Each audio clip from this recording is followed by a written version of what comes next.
This is the video for 6th period dual credit 1.2 homework video. So in 1.2, these are your exercises, and the big idea here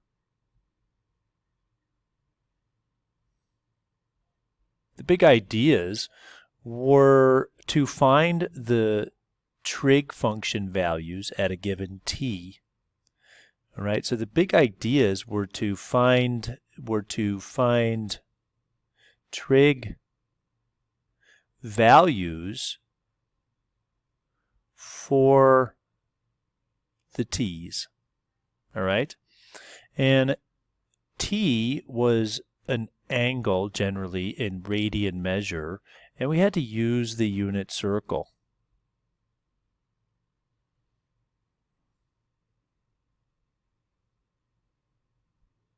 Okay, so they use the unit circle for x's and y's. And the unit circle that we will be referring to will be this one here. I'm going to actually bring it down here. So the unit circle will be here.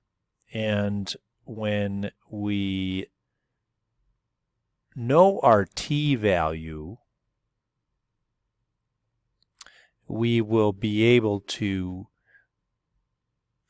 find the values of the trig functions based on the x and y's on the unit circle.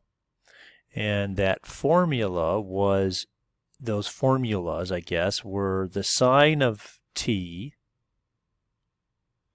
is equal to the y value, and the cosine of t was equal to the x value.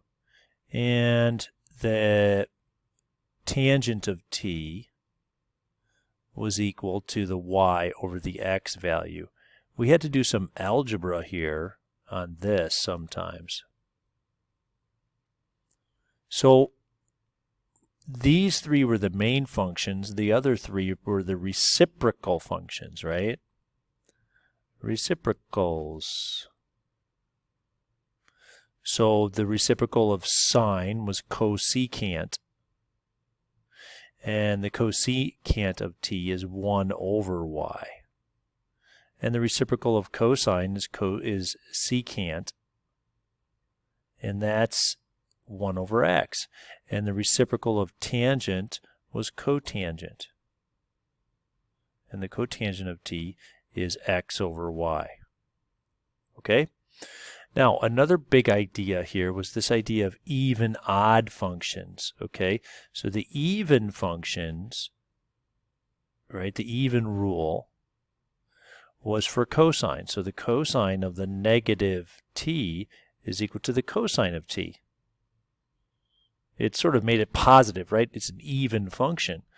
So if you put in a negative value, it's the same as putting in the positive value, which is a little tricky, but it's an even function, and some of that stuff will come out in graphing too. So there's also the odd rule. All the other functions are odd. All right, the cosecant, the cosine, and the secant are even functions. And that makes sense to me because the cosine and the secant are reciprocal functions. So the odd rule, right? So the odd functions were all the other functions. So there's even rules and there's odd rules. So the odd rules were the ones that made negative outputs. So it was sine of negative t is equal to the negative sine of t, right? So the negative sign, I guess you could look at it as going outside the function, but and the rest of these, so the tangent, the cotangent, then of course the cosecant of negative t is equal to the negative cosecant of t, and then the tangent and the cotangent were the same. Okay, so how did you go about doing these problems, right? So we had to, the first set was to find determine the exact values of the 6 trig functions at the real number. All right, well, this is the x value and this is the y value, and so we followed the formulas, right? So we followed these 6 formulas to get these values. So we would just do the algebra. So the sine of t is 5 over 13 because it's the y value. The cosine of t is equal to 12 over 13. And then the tangent of t is equal to the y over the x, 5 over 13 over 12 over 13. And this really means 5 over 13 times 13 over 12. So it was 13 canceling, and you end up with 5 over 12 as the tangent of t. And then the reciprocals are pretty easy because you just write the reciprocals down. So the cosecant of t, that's how you got 13 over 5 for that one. That's how you do the first set of problems, okay? So we would be careful with that. You just look at the x's and y's and go from there. Now, the next set of problems says finding a point on the unit circle. Find a point x, y in the unit circle that corresponds to the number t. Well, this is a pretty easy problem, really, because these problems are pretty easy because when t is equal to pi over 2, well, that's right here. The point is 0, 1. Okay, so 0, 1 would be the answer for that. And when t is equal to 5 pi over 6, that's right here. So the ordered pair is negative square root of 3 over 2 and 1/2. So negative square root of 3 over 2 and then 1/2. So always, always, always pointing towards your unit circle. Okay, so I'm back. All right. All right, the next set of questions say evaluate the sine, cosine, and tangent. So just these 3, right? If possible, if possible, the sine, cosine, and tangent at the real number t. Okay. So when t is equal to pi over 4, we want to find the sine of pi over 4. Again, that's the y value. So you go to the unit circle and you look at pi over 4. 1/4 pi is the same as pi over 4. So that's the answer is the square root of 2 over 2. All right, so you really have to kind of focus on some of this. Now, believe some of this is impossible, right? So let's take a look at this problem, for example, 21. Now, why is that? What's special about that one? Well, what's special about that is when we take the tangent of negative 3 pi over 2. Now, negative 3 pi over 2 is this angle here. Negative 3 over 2 pi is this angle right here. So it's this angle here. Okay?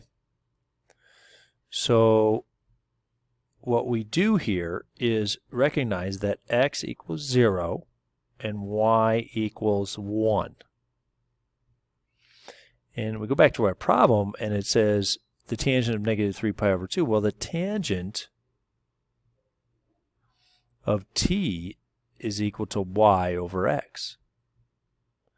So the tangent of negative 3 pi over 2 is equal to 1 over 0. So that's why the answer to that one, tangent, is not possible, because you can't divide by 0. So,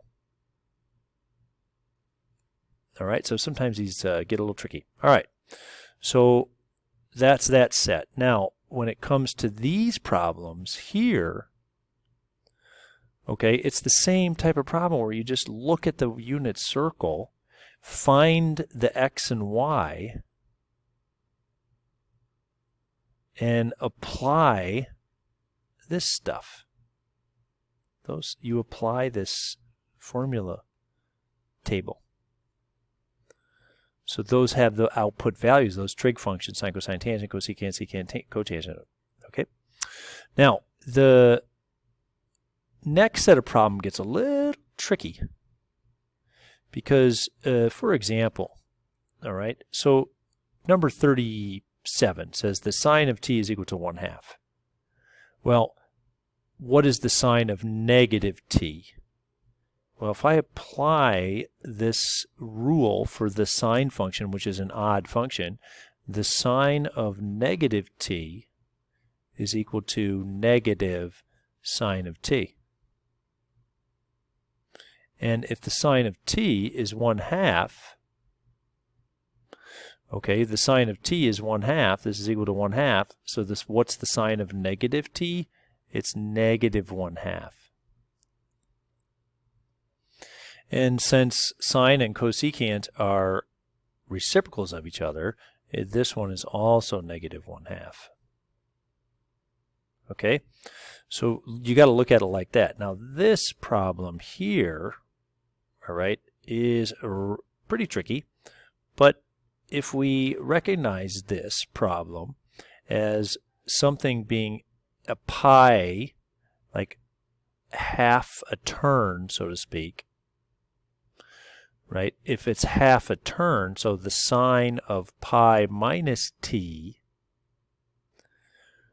if the sine of t is 4/5, now that's positive, and if you take the sine of pi minus t, what do you get? That's the question there. And the sine of t plus pi, what do you get there? Okay,